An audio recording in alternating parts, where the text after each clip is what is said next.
I used to believe that kindness and sincerity would return the favor. But after 12 years of living at the end of Seabreeze Road, I'm not so sure anymore. Hi, my name is Rachel Morgan. At 27, I married David, the eldest son of the Holloway family in coastal Oregon. When his mother, Eleanor, suffered a stroke and became paralyzed, I was the only one left. No one asked me. David disappeared after only a few months, saying he needed time to breathe. Her 3 biological children, Max, Julie, and Brandon, showed up only at Christmas, bearing fake smiles and lifeless gifts. I cared for Eleanor every day and every night, from cleaning her up to reading her a book before bed. She couldn't say much, but every time her eyes followed me, I knew she wanted me to be there, that I hadn't abandoned her like her own people had. "You should go out with your friends, Rachel," she said once, her voice hoarse but still clear. "Don't spend your life taking care of old people like me." I looked at her, smiled slightly, squeezed her hand. "I'm here to take care of you, not out of obligation," and played outside. At that moment, I believed I was doing the right thing.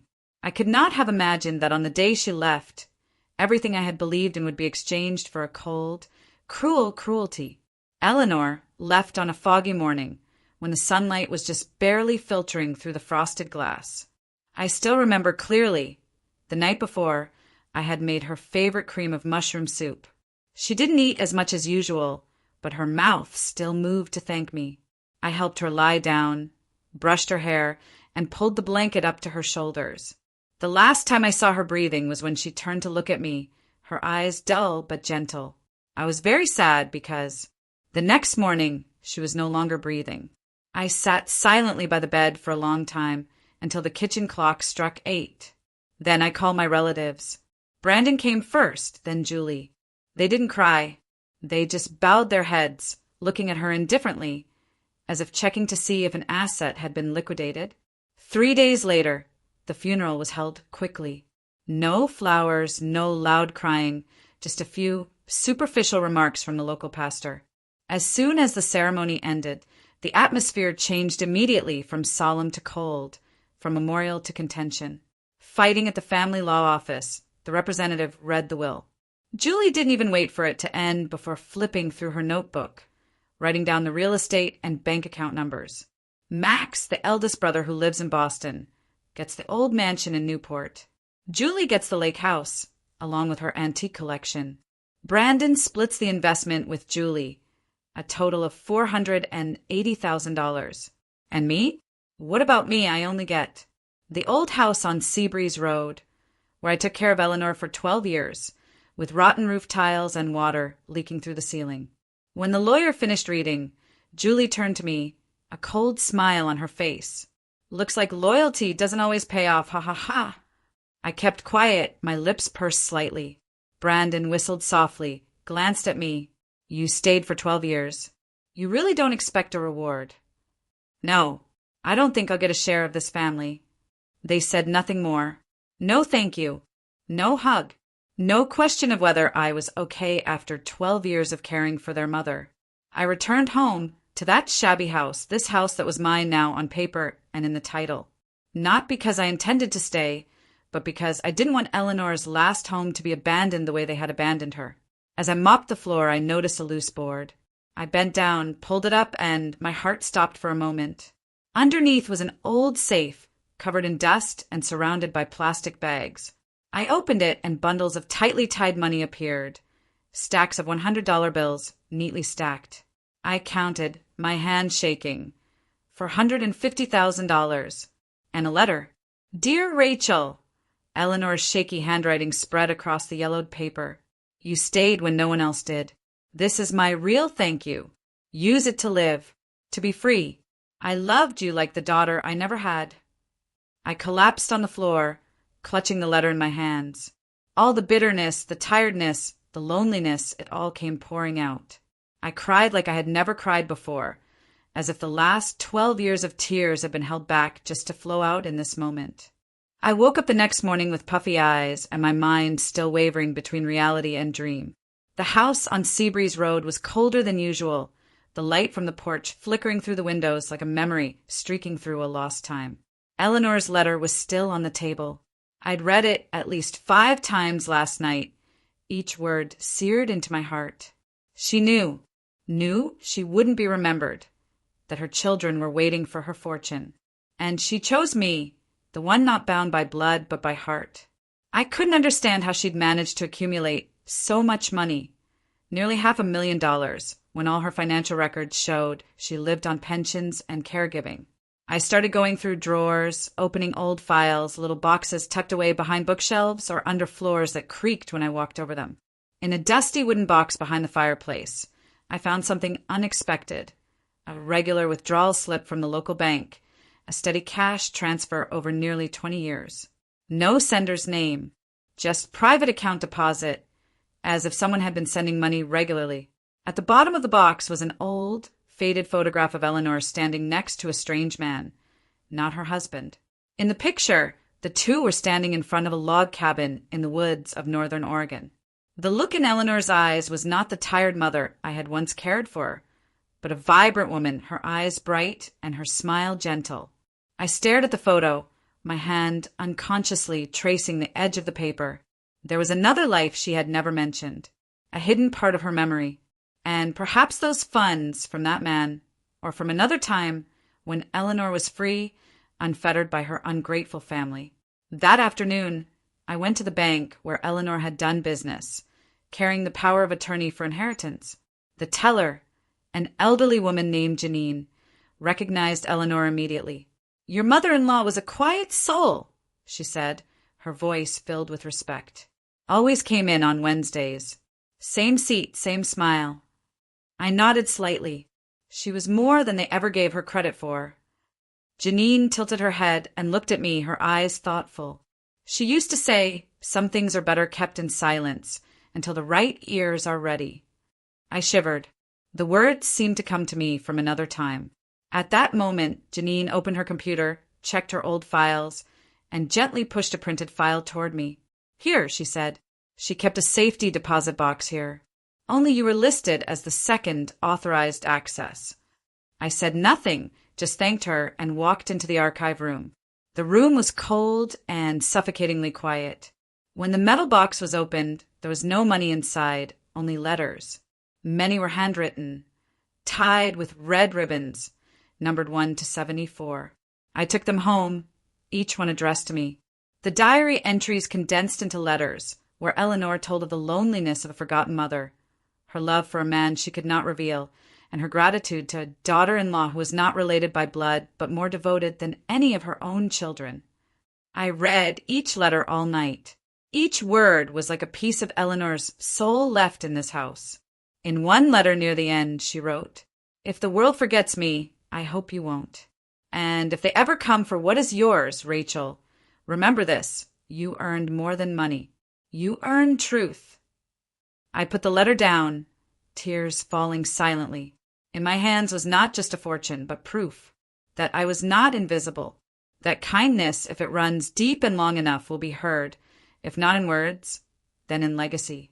3 days after the funeral, the town of Seabreeze returned to its familiar quiet. But there was no peace in the house on the hill, where I had spent more than a decade caring for Eleanor. I had just brought her letters home, and before I could finish reading them, the doorbell rang. Brandon was on the porch with his wife, Sierra, in a bright red dress that did not suit the rainy afternoon. "Rachel," Brandon said, his face trying to remain calm, "there's a little matter. We should talk it over." I stood in the doorway. "About what?" Sierra interrupted, her lips curling into a smile that could not be disguised. "We heard someone found some old money hidden in the house. You know, this house was communal property." I stared into her eyes. "Common property, but the house is clearly my inheritance. The will is signed by all 3 of us, including Brandon." Brandon crossed his arms. "It's not a legal issue, Rachel. It's an ethical one. My mother never mentioned cash. If she left anything else, it should have been divided equally." I curled my lip. "Your mother left that to the only person who didn't abandon her." Sierra tilted her head, her voice noticeably cold. "You think you deserve anything? You're an outsider, not blood." But I was her only one, spoon-feeding her, cleaning up her shit when she couldn't turn over. I replied, my voice low but strong. For 12 years. While you guys partied and vacationed in Mexico. Brandon took a deep breath, trying to regain his composure. We're not here to pick a fight. It's just that if there really is that much money, we think we should make a deal. Split it fair. Fair. I laughed dryly. Fair is when you take care of your mother for a decade. Fair is when I don't get called housekeeper at her funeral. Sierra looked at Brandon, then back at me, the smile gone. You'll regret it if you don't. Trust me, this is a small town. Word travels fast. I straightened up, not taking my eyes off them. If anyone needs to worry about reputation, it's the person who's rummaging through the dead for profit. Brandon opened his mouth to say something, but then fell silent. He grabbed Sierra's hand, and they both walked away, anger still lingering in the doorway. That night, I saw a black SUV parked across the street. The engine was off. No lights, but someone was clearly inside, and it appeared again the next night and the next. I started locking my doors earlier, bolting the windows, sending Lily, my daughter, to my best friend's house whenever I went out. One time, while I was at the grocery store, I spotted Sierra following me across the street. She didn't come near, just watched. Her eyes were cold as ice. I knew they were planning something. And I knew, if I didn't act first, something bad would happen. The next day, I went to the bank and completed the transfer of all the money into a trust account in Lily's name. I asked my lawyer to add a clause to exclude any member of the Holloway family from interfering or managing the funds under any circumstances, including my biological father. When I left the lawyer's office, I called a different car. I didn't want them to find out my usual schedule. I changed my routine, my route, my hours, everything. I wasn't afraid, but I was cautious because I knew when greed sets in, people can do anything, even to people they once called family.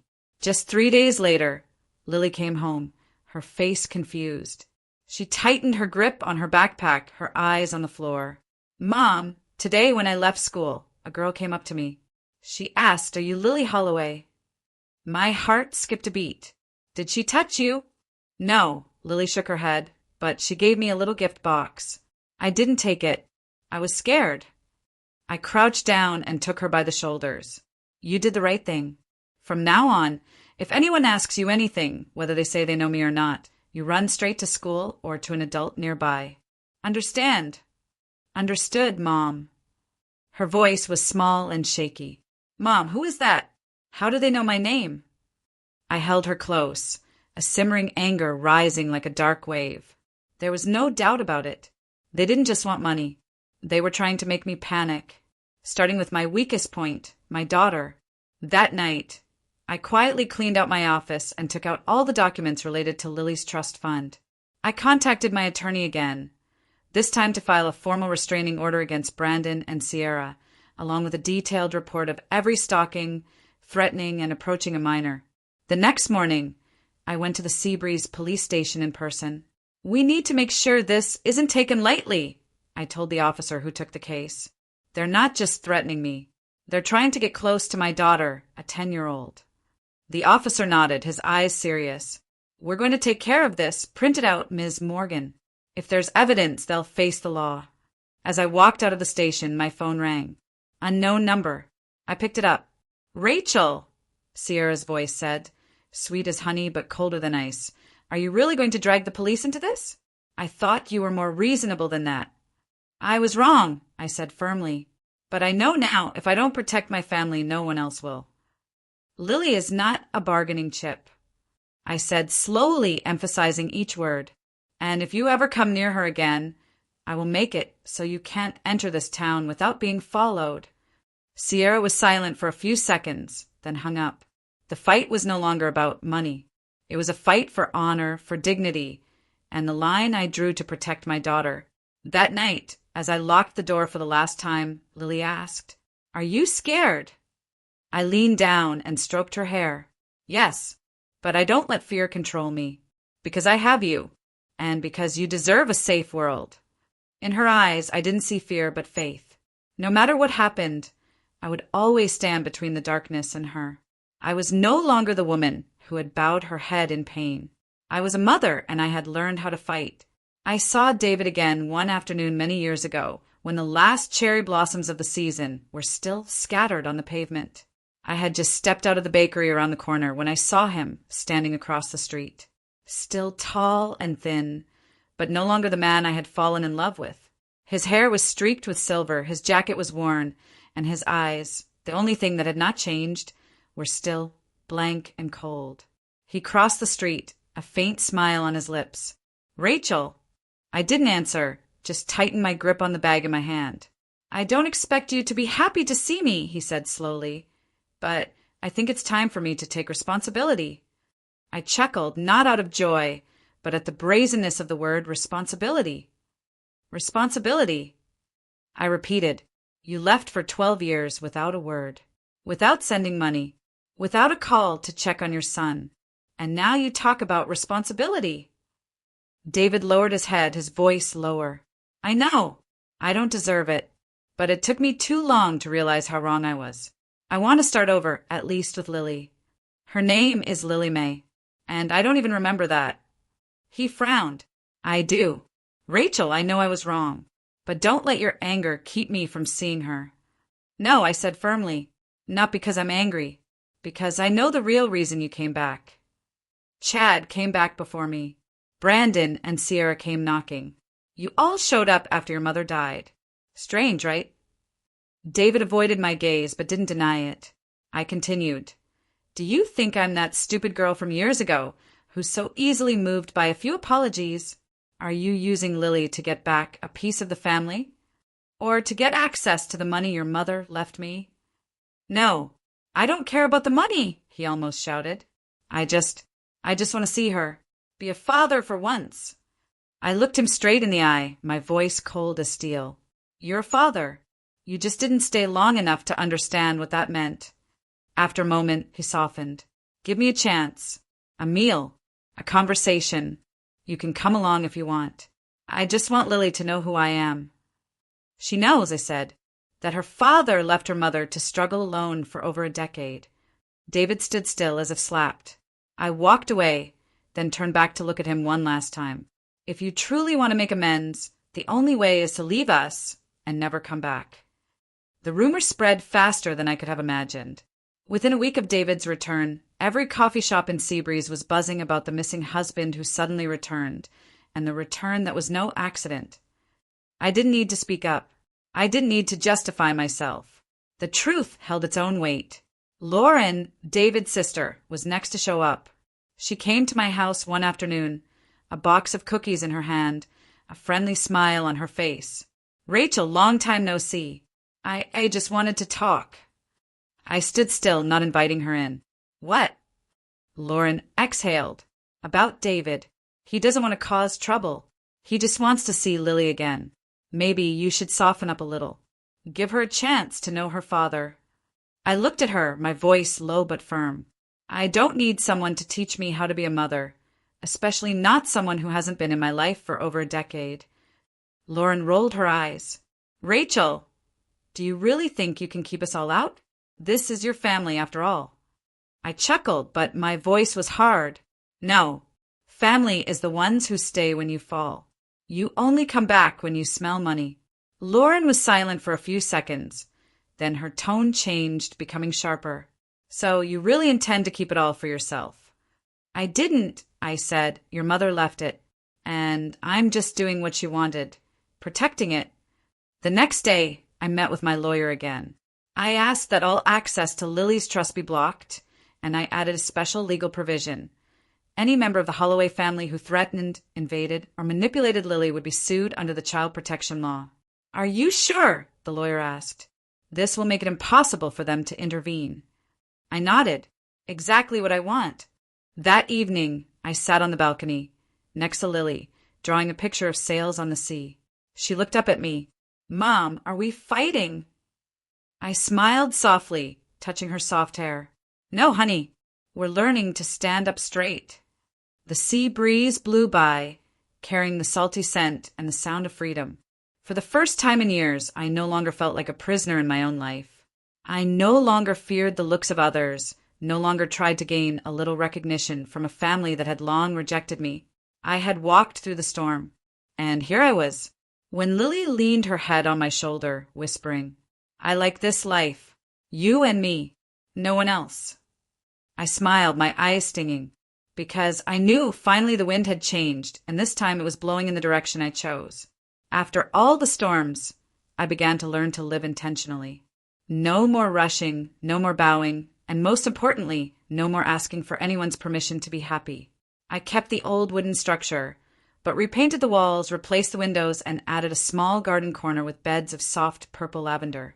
It was no longer my mother-in-law's house, but my and Lily's home, a place filled with light, laughter, and honesty.